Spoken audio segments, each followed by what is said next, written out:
السلام علیکم۔ AW Urdu novels کی طرف سے میں حاضر ہوں ایک ریونج بیس رومانٹک ناول کے ساتھ۔ ناول آبرو قسط نمبر 21۔ وہ ناشتے پر آمنے سامنے بیٹھے تھے۔ جاتی ہوئی سردی کی خوشگوار صبح تھی تو اذلان نے آج ناشتہ لان میں لگوا لیا۔ اس کے بال ابھی تک نم تھے، وہ مکمل طور پر ناشتے کی طرف متوجہ تھی، ایسے جیسے دنیا کا سب سے ضروری کام کر رہی ہو۔ اذلان بھی نکھرا سا بالکل فریش گرم ناشتے سے لطف اندوز ہو رہا تھا، جبکہ اس کا دھیان کھانے سے زیادہ کھانے والی پر تھا۔ بات کیوں نہیں کرتی تم؟ لگتا ہے زمانے سے تمہاری آواز نہیں سنی میں نے۔ میں تمہیں سننا چاہتا ہوں علیزہ، کچھ بولو۔ اذلان نے بہت ہی سادہ سے لہجے میں کہا۔ اس کے لہجے میں نہ طنز تھا نہ جبری حکم، وہ واقعی اسے سننا چاہتا تھا۔ شاید پرانے دنوں کی یاد آ گئی جب وہ طوطے کی طرح نہ جانے کیا کیا کہانیاں اذلان کو سناتی تھی۔ علیزہ کا فورک پکڑا ہاتھ ہوا میں معلق رہ گیا۔ ایسا لگ رہا تھا اس سے کچھ ایسا کرنے کا کہا جا رہا ہو جو وہ سرے سے کرنا ہی نہیں جانتی۔ کیا بولوں؟ وہ بڑی مشکل سے اس نے منہ سے یہ لفظ نکالے، وہ بھی بہت ہلکی آواز میں۔ اذلان کو لگا شاید وہ واقعی بات کرنا بھول چکی ہے۔ کچھ بھی جو تمہارا دل کرے، اور مجھے یہ بتاؤ کہ اتنا چپ چپ کیوں رہتی ہو؟ اذلان نے کھاتے کھاتے نارمل سے انداز میں بولا۔ کل رات سے وہ ایسے بیہیو کر رہا تھا جیسے دونوں نے محبت کی شادی رچائی ہوئی ہے، جبکہ وہ تو ایسی پریشان ہو گئی کہ جیسے اس سے فزکس کا کوئی مشکل سوال پوچھ لیا گیا ہو۔ آپ نے منع کیا تھا ایک آواز نکالنے کو بھی۔ آپ نے کہا تھا کہ اگر میں نے ایک آواز بھی نکالی تو آپ مجھے طلاق دے دیں گے، اور پھر میری یہ کہہ کر وہ خاموش ہو گئی۔ اس کے آگے کا لفظ بولنا اس کے بس سے باہر تھا۔ اس کی خاموش آنکھوں سے اذلان اس کی روح کی تکلیف کو صاف دیکھ سکتا تھا۔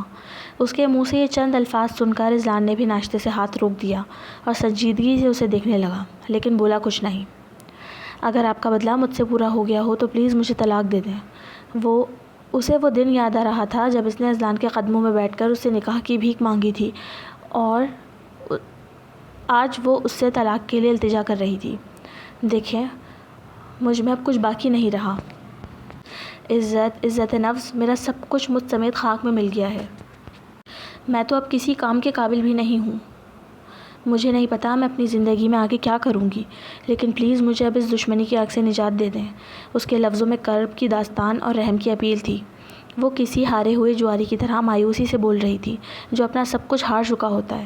وہ ساکت بیٹھا اب ہمیں سکیڑے اسے سن رہا تھا، اور وہ بے صبری سے اس کے جواب کا انتظار کر رہی تھی۔ بول چکی تم جو بولنا تھا۔ آئی ایم گلیڈ کہ تم نے اپنے دل کی بات ہی کہی، لیکن میں یہ بات آج تمہیں واضح الفاظ میں بتانا چاہتا ہوں کہ میں تمہیں کبھی طلاق نہیں دوں گا۔ اس بار وہ شفافیت سے بول رہا تھا۔ وہ اسے بے یقینی سے دیکھنے لگی۔ میری غیرت کو یہ گوارا نہیں کہ میری بیوی کسی اور کے بستر کی زینت بنے۔ اس نے علیزہ کی ہی کہی بات کا تمسخر اڑایا۔ اگر تمہارا پلان یہ ہے کہ مجھ سے جان چھڑوا کر تم کسی اور سے شادی کر لو گی اور محبت سے بھری ایک پرسکون زندگی گزارو گی تو یہ تمہاری بھول ہے۔ میں تمہیں ساتھ رکھوں یا اپنے گھر اور زندگی سے نکال دوں، رہنا اب تمہیں ساری زندگی میرے نام کے ساتھ ہی ہے۔ وہ اسے یہ بولتا ہوا بے رحم لگا۔ میں کسی سے شادی نہیں کروں گی، میں وعدہ کرتی ہوں۔ اس نے پھر درخواست کی۔ ہاں بالکل، جب تک میں زندہ ہوں تم کسی سے شادی نہیں کر سکتی۔ اب میرے مرنے کی دعائیں مانگو۔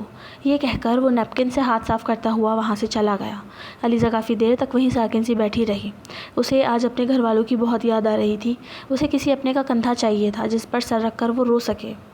خوبصورتی، طاقت، کامیابی اور پیسے کا نشہ دنیا کا سب سے خطرناک نشہ ہے۔ جس کے منہ لگ جائے وہ پھر کبھی شکست، ذلت اور ناکامی کو برداشت نہیں کر سکتا۔ اذلان کا موڈ بہت خوشگوار تھا کیونکہ ہمیشہ کی طرح آج پھر کامیابی نے اس کے قدم چومے تھے۔ وہ آفس سے واپس گھر آنے لگا تو اسے خیال آیا کہ آج کی کامیابی کا جشن اسے اپنی دشمن بیوی کے ساتھ منانا چاہیے۔ اس نے علیزہ کو کال کرنے کے لیے فون نکالا تاکہ اسے تیار رہنے کا کہہ سکے، لیکن پتہ نہیں اسے کیا سوجھی کہ وہ کال کرنے کے بجائے اس کے روم کا اسپائی کیمرہ کھول کر اسے دیکھنے لگا۔ وہ زمین پر بیٹھی بیڈ کے کنارے سے سر ٹکائے زار و قطار رو رہی تھی۔ شاید صبح والی بات کے بعد سے وہ ابھی تک رو رہی ہو۔ اس کے ذہن میں دونوں کی صبح والی کنورسیشن چلنے لگی۔ وہ اس کی سسکیوں اور آہ و بکا کو صاف سن سکتا تھا، لیکن یہ کیا؟ اسے سکون کیوں نہیں مل رہا تھا؟ اصولاً تو اسے خوش ہونا چاہیے، یہی تو وہ چاہتا تھا، اسے تڑپانا، توڑنا، اس کی روح اور زوم کو چھلنی کرنا، لیکن اسے اتنا شکستہ حال دیکھ کر بھی اسے سکون کیوں نہیں ملا؟ یہاں تک کہ اسے ایسے تڑپتا دیکھ بے چینی حد سے سوا ہو گئی تو اس نے فون بند کر دیا۔ جی آپ نے بلوایا تھا؟ علیزہ اذلان کے سامنے کافی کا کپ تھامے کھڑی تھی۔ ہاں۔ کیا تم اپنے گھر جانا چاہتی ہو؟ اس نے ڈائریکٹ سوال کیا۔ جی میں جانا چاہتی ہوں، اس نے بے چینی سے جواب دیا، جبکہ اس کی ویران آنکھوں میں صرف یہ بات سن کر ہی چمک بھر گئی تھی۔ ٹھیک ہے پھر کل صبح 7 بجے تیار رہنا، وہ کہہ کر کافی اور موبائل میں مگن ہو گیا، اور علیزہ خوشی خوشی اپنے روم میں جانے کے لیے پلٹ گئی۔ کہاں جا رہی ہو؟ میں نے کہا کیا تمہیں جانے کے لیے؟ اذلان تنک کر بولا۔ سوری، وہ کہتی ہوئی بیڈ کے دوسری سائڈ پر آ کر لیٹ گئی۔ اذلان نے ہمیشہ کے لیے اسے اس کے گھر بھیج دینے کا فیصلہ کر لیا تھا۔ اس کی اوقات سے زیادہ وقت، توجہ اور اہمیت دے دی ہے میں نے اسے۔ اب اپنی جان چھڑوانے کا ٹائم ہے۔ وہ اس بدلے والے چیپٹر کو بند کرنے کا ارادہ کر چکا تھا۔ شاید اتنا سبق سکھانا کافی ہے علیزہ کے لیے۔ اس نے یہ بات اتنے سادہ سے انداز میں سوچی، بالکل بے فکری سے، جیسے کپڑے تبدیل کرنے کے بارے میں سوچ رہا ہو، ایسے جیسے خود اسے کوئی فرق ہی کہاں پڑے گا اس کے جانے سے۔ البتہ طلاق دینے کا اس نے ابھی نہیں سوچا تھا۔ کیا مصیبت آ گئی ہے؟ اٹھ کیوں نہیں رہے؟ کیا میں اٹھا دوں؟ نہیں، غصہ آ گیا تو کہیں جانے سے منع ہی نہ کر دیں۔ علیزہ صبح 6 بجے سے تیار ہو کر بیٹھ گئی تھی۔ لائٹ اور ڈارک بلو کے کمبینیشن کی سوبر سی میکسی پہنے، ہلکا میک اپ کیے، ہیرے کی انگوٹھی پہنے وہ کسی پری سے کم نہیں لگ رہی تھی، لیکن اس پری کا بس نہیں چل رہا تھا کہ اپنے پرے کے پرخچے اڑا دے جو اسے چابی بھر کر خود ابھی تک سویا پڑا تھا۔ سنیں، 7:30 ہو چکے ہیں۔ اس نے اذلان کو اٹھانے کی کوشش کی۔ وہ یہ آواز نکال کر پھر سو گیا۔ آپ نے کہا تھا صبح گھر چھڑوا دیں گے۔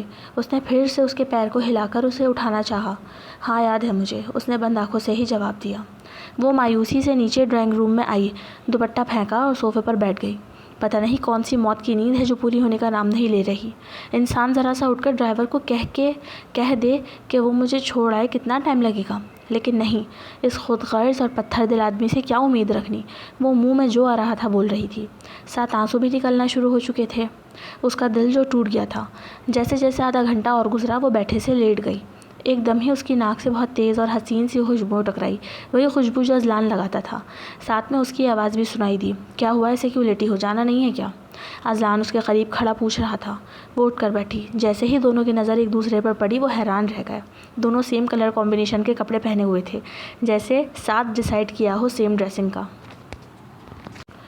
وہی لائٹ اور ڈارک بلو کلر کی 3 پیس میں اذلان ایسے تیار ہوا تھا جیسے اپنے ولیمے میں جا رہا ہو۔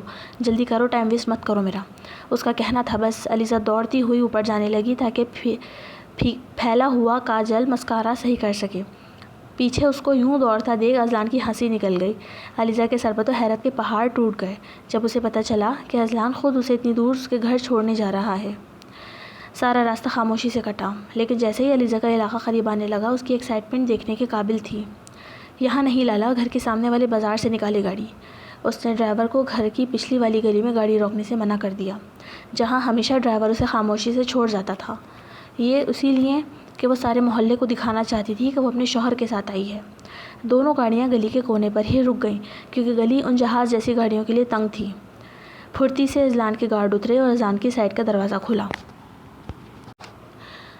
گوگلز لگائے وہ شہزادوں جیسی پرسنالٹی والا بندہ دیکھ کر مانو سارا بازار ٹھہر سا گیا، جو شان بے نیازی سے کوٹ کے بٹن لگا رہا تھا۔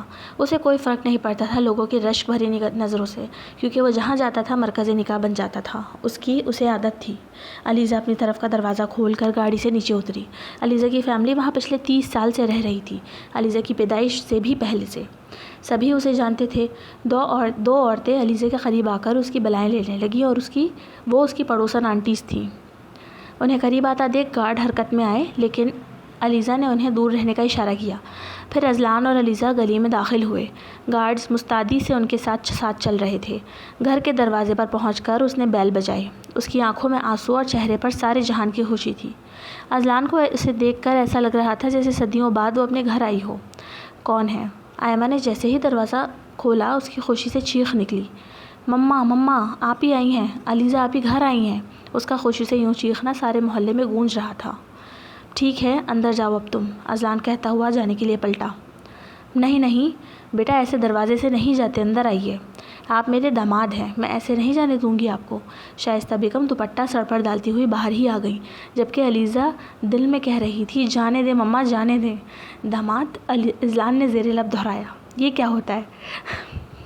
شائستہ بیگم کی تھوڑی سی کوشش سے وہ اندر آ ہی گیا۔ مما، ان سے کوئی الٹی سیدھی بات مت کرنا اور نہ ہی ابھی کوئی رونا دھونا ایموشنل ڈرامہ کرنا، میں رکنے آئی ہوں، بعد میں تفصیل سے کریں گے سب۔ وہ مما کے گلے لگی ان سے ملنے تو کان میں یہ ساری باتیں بول دی تاکہ کوئی نیا میس نہ ہو۔ To be continue AW Urdu novels, don't copy my novel, اور پسند آیا کرے تو بھائی لائک کر دیا کرے، کنجوسی نہ کرا کریں۔ جزاک اللہ، اللہ حافظ۔